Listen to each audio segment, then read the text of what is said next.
Okey, terima kasih Dewi. Kena kumni duit tiket pembisik cek oleh WP tadi 15,000.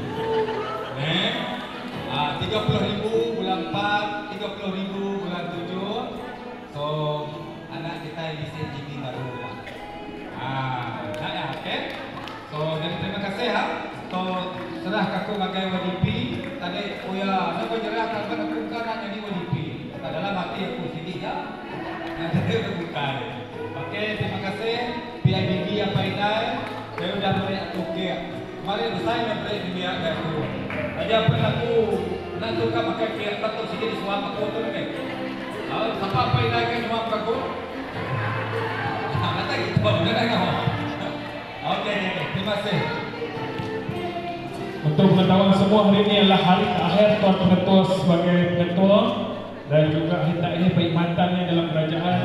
Jadi semoga beliau sentiasa dalam keadaan diberkati oleh Tuhan dan kesihatan terjamin dan juga dipermudahkan urusan. Kemudian seterusnya adalah sesi pemotongan kek oleh Tuan Pengetua. Boleh kek ini dulu lah. Ya.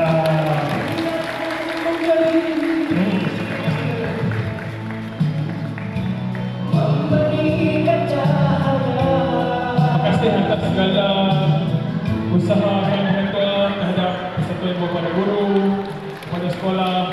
Seterusnya adalah proses menyarum jam oleh YDP kita, betul?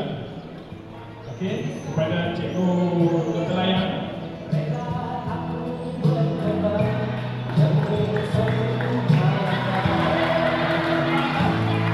Ini sudah benar-benar PIBG kepada Tuan Pengetua.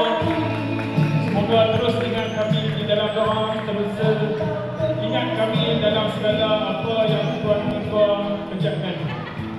Terima kasih Tuan Pengetua, terima kasih PIBG, terima kasih kepimpinan 2023-2025. Selamat datang 2025-2027. Okey, terus kena aku.